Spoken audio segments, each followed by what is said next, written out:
Hello everyone, welcome to StraightA. Dawson here, back on another video here today, and of course this is coming late, but what do you expect from me at this point?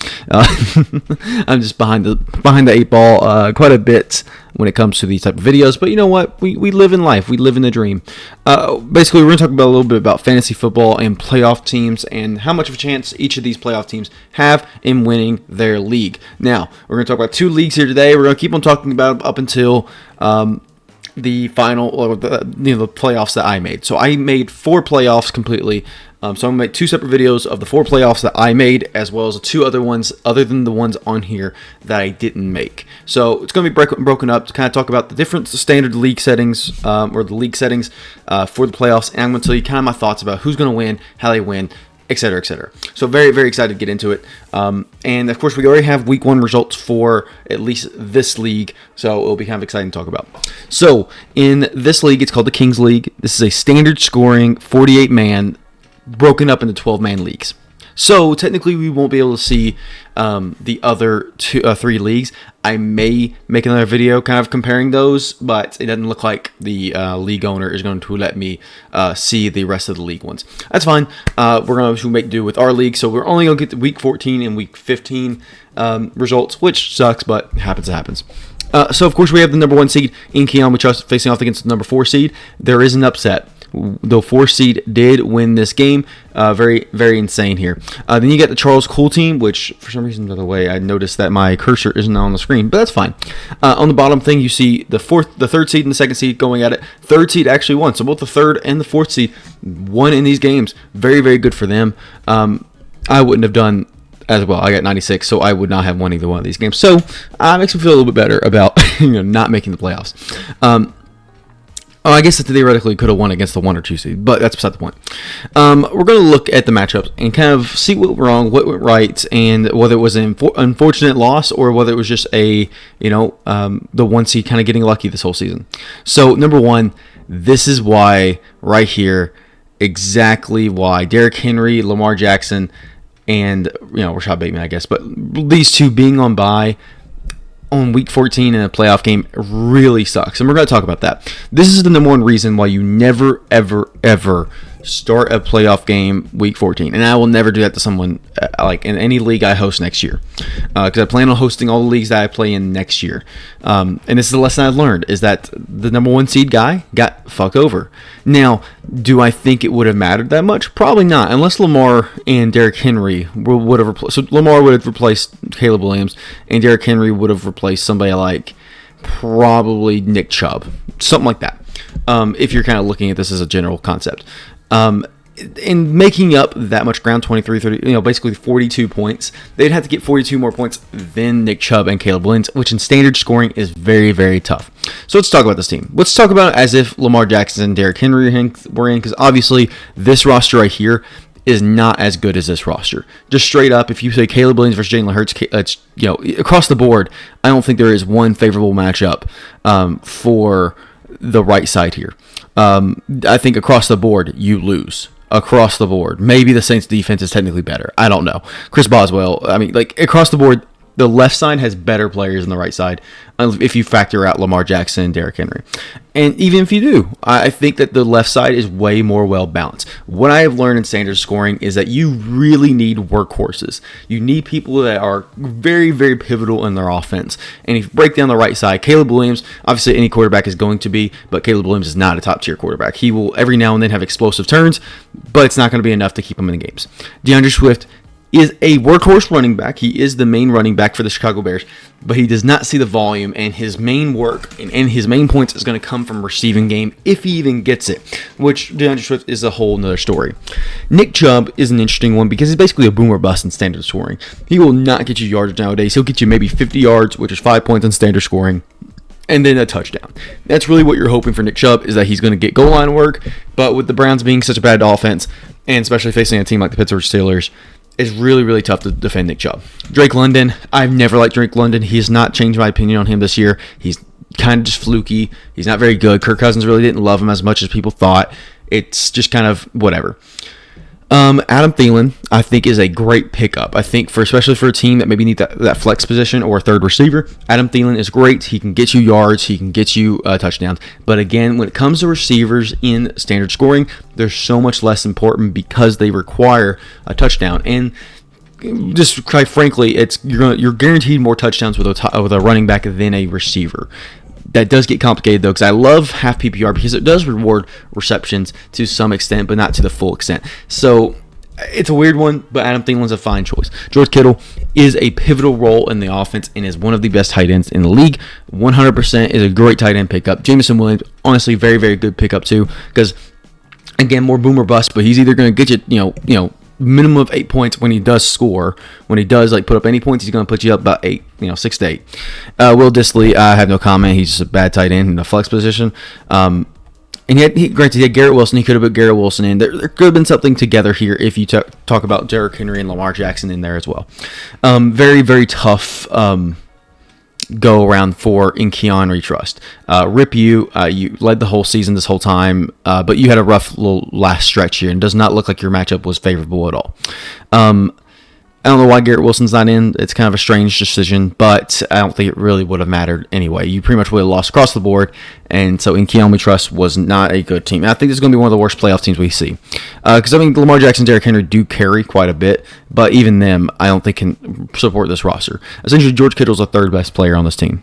Now, something else I'm going to critique about this league is that they made you host 2 kickers, 2 defenses, 2 tight ends, 2 quarterbacks, 5 receivers, 5 running backs. Like, they wouldn't let you have more or less of those positions.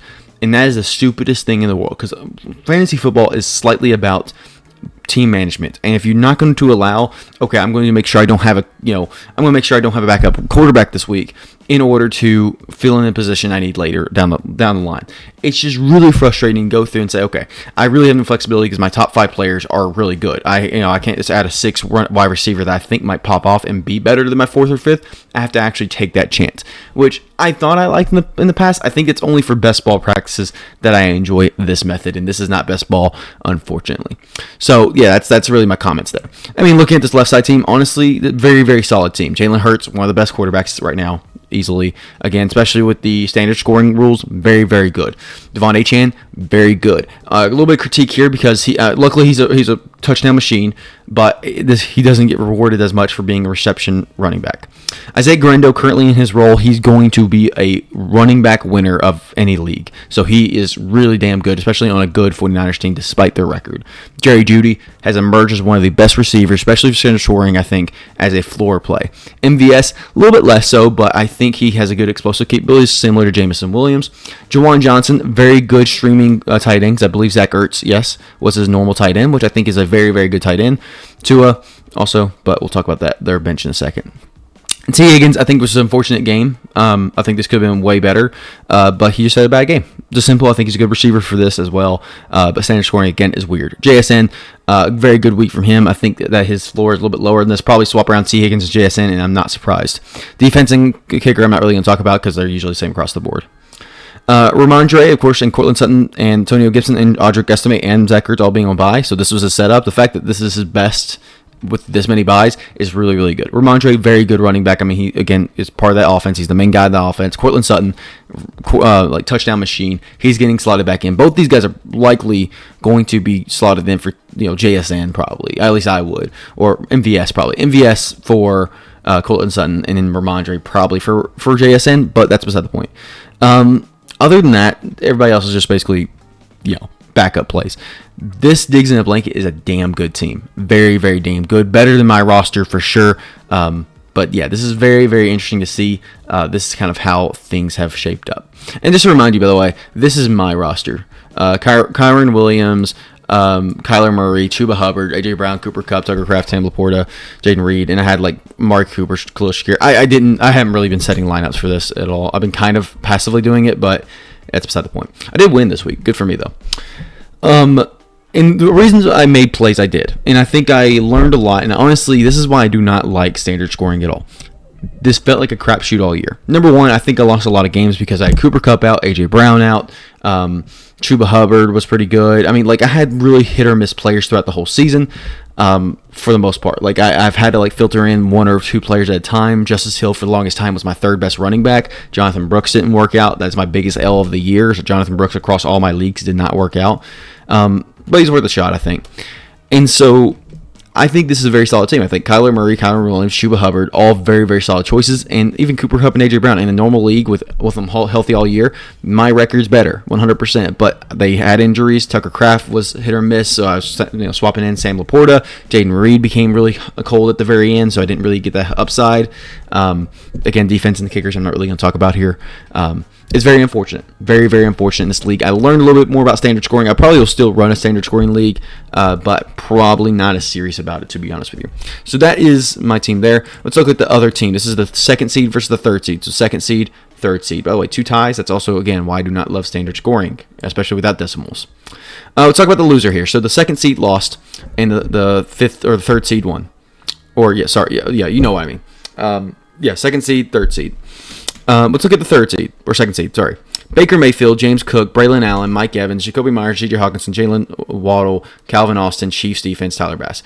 And normally he probably can swap in nobody else. This team's pretty bad. Jalen Warren, I guess, normally would have been slotted in, which I don't know why Jalen Warren wasn't in for Calvin Austin, but that's beside the point. That's a fine roster. Just no running back depth. Oh, Breece Hall. He had Breece Hall and George Pickens, so he just got really hit by the injury bug at the end here. So if you slot in those two, the team looks a little bit better, but not great, especially when you kind of just glance at the left side here, who I think played waivers really well. We'll talk about that in a second. Baker, solid quarterback. James Cook, usually a solid running back. Breece Hall, or Braylon Allen, usually a solid running back position. Mike Evans, very solid. Again, all 4 of those choices, very, very fine. Jacoby Myers, good kind of waiver pickup or late draft pick, depending on how you had it. Jalen Waddle, I think, has become hot, so he's been very, very good. J.J. Hawkins, very good. I think the problem with this team isn't that it's bad. I think it's a very solid team. I think I'm not scared to ever face this team. I think this team's floor is extremely low, while the ceiling doesn't have the same expectations, which again shows in the 66 points that were scored. That this is a very low floor team with slight high expectations. I'd be very surprised to see if this team had higher points for. So I would never be scared to face this team. Even with Breece Hall in, I would not be scared. That's the problem with this team. You don't have a scariness factor of anybody. Meanwhile, you look over here, I see 3-4-ish players that I'm scared to face every week. Joe Burrow, Jahmyr Gibbs, Chase Brown, Justin Jefferson. And honestly, you can make an argument for Tyrone Tracy. 100%. These 4 players are easily going to win this guy the league, or at least this league. When I'm looking at these 2 rosters, this roster is very good, has a good upside. This roster right here is unbelievable. These 4 guys alone are, and currently, I would say top 3 in their position. Joe Burrow's top 3, maybe top 5. I don't know. Quarterback's weird. Jahmyr Gibbs is top 5. Chase Brown's arguably top 5, 10-ish. Justin Jefferson easily top 5. MHJ is unfortunate. He just didn't work out, but he's fine, I guess. Mike Gesicki, does have another tight end here on bye. Cade Otton normally, so I would have put Cade Otton in. I would never trust Mike Gesicki in this situation. So it could have even been better. Devontae Adams and Tyrone Tracy being your flex options when these guys could be easily running back or wide receiver 2s. Insane. Absolutely insane. This team right here will be the winner that represents this league in our overall playoffs. And we'll talk about this team again. Or we probably won't talk about this team again until the recap video of all these things. Very, very good team. Easily this team should win the league this next year or this year. And Charles Colt's team, very, very good job. We're going to talk about my 10-man PPR Morehouse League. So this again is for very little money. There's a loser's bet and all that, and it's for a bunch of my friends. Nobody, the 3 or 4 people didn't take this seriously. And we'll talk a little bit about the lower seed team since there is a loser bet. But let's talk about the 2 teams here. So right now you got Optimus Prime, which is Ryan at the 1 seed, Will, who's Squanchy at the 4 seed, Greg, who's the league commissioner at 3rd seed, and Kale, who's in the 2nd seed. To give you context, I think all 4 of these players took this league at least somewhat seriously. The only other 2 players I feel like that did were me and Trathan, who are basically not fighting for anything. We're just fighting for shits and giggles. And then you have these 4 teams that kind of, I think, were lower tier. Taylor didn't care as much or wasn't involved. Josh is just not that into fantasy. Aaron really made stupid decisions, and so did Drake. So That's kind of how we gotta boil it down to. We'll take a quick look at these since we've already talked about teams here, but this is a PPR 10-man league. So some of these teams are going to be more stacked, especially with, again, 2 or 3 teams not drafting all too well. So let's talk about the 1 seed versus the 4 seed first. For one, Ryan is super good at fantasy, 100%. And, I mean, we'll talk about the explosion that he had this week. Ryan's very good. He's a league winner last year. I really got not much to say there. He's very good at fantasy, which is actually kind of feels weird low key. Because looking at his roster, I clowned it in the very beginning. I clowned his roster in the very beginning, but he just did so fucking good. Of course, I mean, very unfortunate for Will. He's now down like 70 points. So, by the way, I should also mention that this playoff works and that week 14, week 15 are playoffs of the first round, and week 16, week 17 is the playoff of the second round. So, it adds the points for 2 weeks, which is a little bit different. Again, unfortunately, I would not care as much to do week 14 as a playoffs period, I've learned. So, that is very unfortunate. And again, we'll talk about that. And there was controversy in our league. I'm not really going to go delve into that too much. But, I mean, Josh Allen and Jamar Chase just had boom weeks, and that's just unfortunate for Will. Straight up, Josh Allen, Alvin Kamara, Jahmyr Gibbs, very solid. I mean, best quarterback essentially with 2 very solid running backs, arguably either top tier running back 2s or low tier running back 1s, depending on how you look at it. Jamar Chase easily wide receiver 1, DK more like a wide receiver 2, but still very solid. K. Dotton very solid. Travis Kelce very solid. Then you look at his depth: Ramondre Stevenson. And then Khalil Shakir. Not great depth. I will critique that 100%. Like, if anybody went down, it was over. But, I mean, he got very, very lucky. He didn't have to really deal with much in terms of injuries, and he had a boom week this week. Very, very good. Meanwhile, you look at Will's team, and I don't think it's bad. I just think, again, when you this feels like a 12-man team almost. Jalen Hurts, again, very good running back, but Chase Brown is a good waiver pickup or good late-round pick, depending on how you look at it. Probably late-round pick. DeAndre Swift. This didn't work out in the later season, or later part of the season. MHJ, just too high of capital you spend for him. Calvin Ridley, he made a trade for me with him.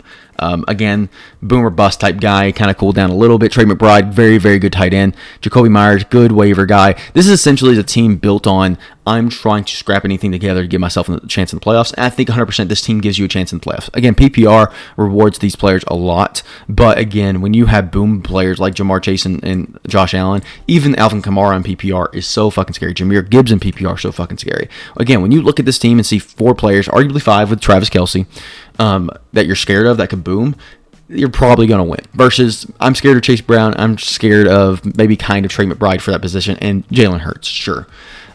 Very, very unfortunate for Will. Again, depth's not very good here too. Joe Mixon was on bye, so he did get a little less value here, but it would not have mattered.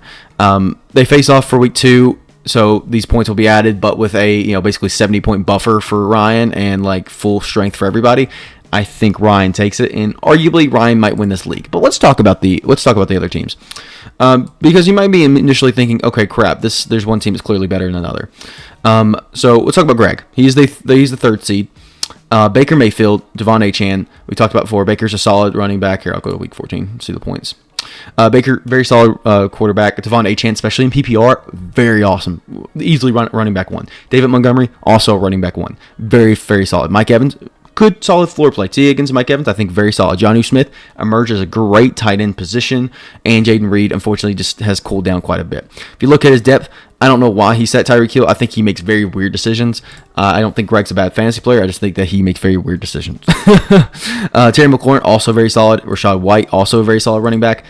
He really, honestly, full strength. Tyreek Hill should have been his wide receiver 1. And Terry McLaurin on a normal week would be his wide receiver 2. Next week will be very interesting. With only a 14-point buffer, Greg has a real chance to stay in this game for sure, if he makes good lineup decisions, which I don't think he did in this case. So very, very solid team, and I think, again, better than Will's, but like not overly scary. I think not as good as Ryan's. Tyreek Hill, again, I think boosts this up a lot, and Terry McLaurin boosts this up a lot to really give that wide receiver room a little bit more depth. Looking at Kale's team, Kale is someone who's new to fantasy football and kind of new to football. He's started sports betting this year and wanted to really dig into fantasy football, and he'll be joining me for fantasy football next year quite a bit. Will Levis, obviously, he's a subbing quarterback. I'll just go ahead and be frank with you. He has Patrick Mahomes. He, for some reason, made a swap in last minute. Was not very smart. So Patrick Mahomes is normally his quarterback. Was it great? No, it wasn't that much more points, but it was like 7 more points. James Cook, usually a very solid running back, but for PPR, not as strong as Devontae Chan, David Montgomery. James Conner, same case there. He's pretty good, but again, he has a hit or miss thing. Amon-Ra, very solid wide receiver. George Pickens, he did not make a sub, which honestly, George Pickens threw a lot of people off, threw me off quite a bit. So, I mean, he really didn't have much else he could really do in terms of wide receiver, unless he just flexed in Jordan Addison up there, which would have made sense. Put Brock Bowers here, which that was a wonky trade from me to him, but that was because people were shitting on him for having Derrick Henry and on bye, so he was kind of screwed because, again, big controversy that the playoff and trade deadlines were all extended very secretly, and so there's a very big controversy that happened behind the scenes. George Kittle, very good tight end. Jordan Addison, boom week. Normally not going to be that good, but I think very, very solid at the very least. This team is very fucking good, and honestly very low-key good, because I think this has a higher floor than a lot of the other teams we talked about. The only thing I'm nervous about is his PPR upside is very, very low, so he's really relying on scores and boom games from his players. But with a full roster of basically Patrick Mahomes, Derrick Henry, James Conner, Amon-Ra, we'll say Cortland Sutton, George Kittle, Jordan Addison, and I don't think there's anybody else that really comes in. Possibly Brock Bowers instead of George Kittle, but either one. Very, very solid team, and I think is the only one that has a chance against Ryan. My prediction that Ryan wins this league pretty easily, but I think Kale has a fighting chance through 2 weeks. But I think 2 weeks also gives your players more time to basically come in as a boom, which I think will be Ryan's upside going into the championship game. So that was my 2 leagues I talked about. I will take less time talking about the other 2 leagues when I get to them. But hopefully y'all did enjoy a nice little video talking about the fantasy football playoffs. And I'll see y'all in the next one.